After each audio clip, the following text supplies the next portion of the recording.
दोस्तों नमस्कार। स्वच्छ भारत मिशन देश में एक इम्पोर्टेंट विभाग है।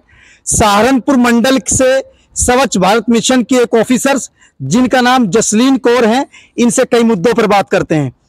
मैम, आप सहारनपुर मंडल को देख रही हैं। सभी नगर पालिका और नगर पंचायत की यही शिकायत है कि स्वच्छ भारत मिशन में पैसा ही नहीं है। इस पर आप क्या कहेंगी? देखिए, स्वच्छ भारत मिशन की प्राथमिकता यही है कि हम लोग स्वच्छता पे जोर दें, और जहाँ तक सफाई व्यवस्था है वो घरों से शुरू होती है। और घरों से शुरुआत जो हम लोग करते हैं, अगर सेग्रीगेशन देखा जाए या सफाई, अगर मेरा घर साफ है तो अपने आप मेरा नगर साफ हो जाएगा। जहाँ तक पैसे की समस्याएं होती हैं, जितनी आवश्यकता होती है उस तरह से पैसा आता है, ये फाइनेंस का मैटर है। उसके संबंध में सरकार पूरा योगदान कर रही है। इसमें मुझे नहीं लगता कि पैसे की कोई कमी है। आपके चारों ओर ये नगर पालिका के सरकारी कर्मचारी बैठे हुए हैं और कई कई नगर पंचायत के मालिक और प्रमुख अधिशासी अधिकारी महोदय जो बहुत एक्टिव ऑफिसर्स भी हैं। इस जनपद में अपनी एक खास पहचान है, लेकिन फिर भी यही कहते हैं भाई पैसा नहीं है, किस तरीके से सफाई करें। घर की महिलाएं तो सफाई करती हैं, लेकिन जो एक दौर में पूर्व की सरकारों में बहुत पैसा आता था और उसका असर फ्लैक्सों के जरिए, प्रचार प्रसार के जरिए ग्राउंड पर भी दिखता था, अब उसमें बड़ी प्रॉब्लम है। देखिए, जहाँ तक नगर विकास विभाग है वो कई भागों में बटा हुआ है।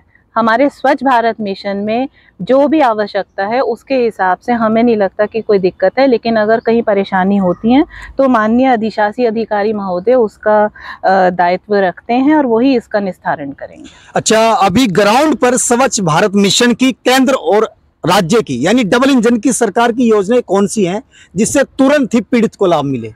हमारे अगर देश में देखा जाए तो लोगों को कई मामलों में लाभ भी मिला है।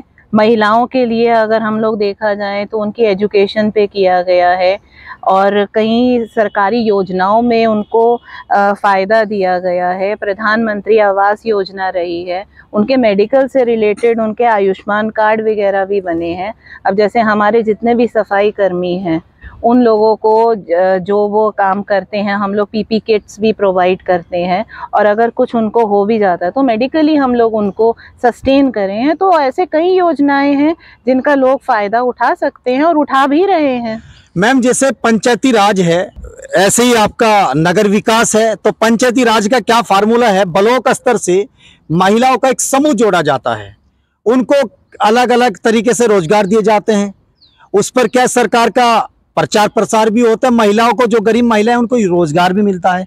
क्या नगर विकास इस पर चर्चा नहीं करता है कि महिलाओं को जोड़ा जाए और बहुत सारी स्कीम्स ग्राउंड पर लागू की जाए? नगर विकास में महिलाएं नहीं जोड़ी जा रही। हमारी स्वच्छ वातावरण प्रोत्साहन समिति जो है उसके अंतर्गत सारी महिलाएं तो जुड़ी हुई हैं।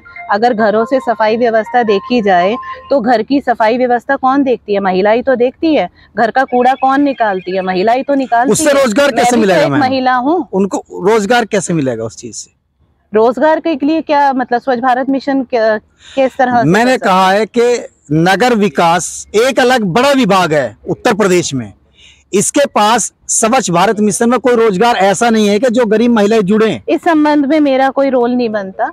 मेरा कार्य जो है कि स्वच्छता को नियमित रूप से यहाँ पे साफ सफाई होनी चाहिए, स्वच्छता का ध्यान रखना चाहिए, और उसके लिए हमारे अधिशासी महोदय, हमारी जितनी भी एसबीएम टीम है उसमें अग्रसर है, और पुनः हमें विश्वास है कि आने वाले समय में हम लोग और अच्छे स्तर पर जाकर सफाई व्यवस्था को और सुनिश्चित कराएंगे और अपने थाना भवन को, अपने शामली को, अपने मंडल को प्रथम स्थान पर लेके आएंगे। एक सवाल अधिशासी अधिकारी सर जितेंद्र राणा जी से भी करेंगे।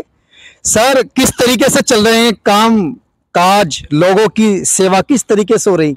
जनपद शामली में आप 3 नगर पंचायत एक साथ देख रहे हैं।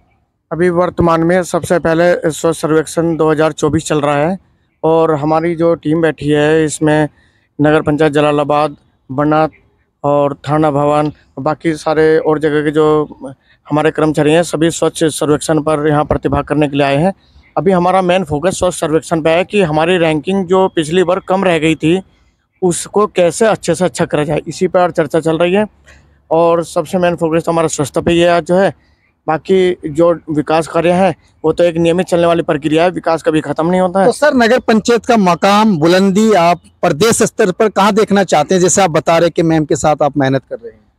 देखिए, हमारा प्रयास तो यही है कि हम प्रदेश में एक अच्छी रैंक हासिल करके और टॉप 10 में आए। पहले भी तो सर शामली की बनत आई थी ना उत्तर प्रदेश में नंबर 1 शायद। ये बनत के लेखा लिपिक बैठे हैं, तो ये तो यही इसलिए मुस्कुरा रहे हैं आपको देखकर। ज़्यादा बेहतर बता सकता है।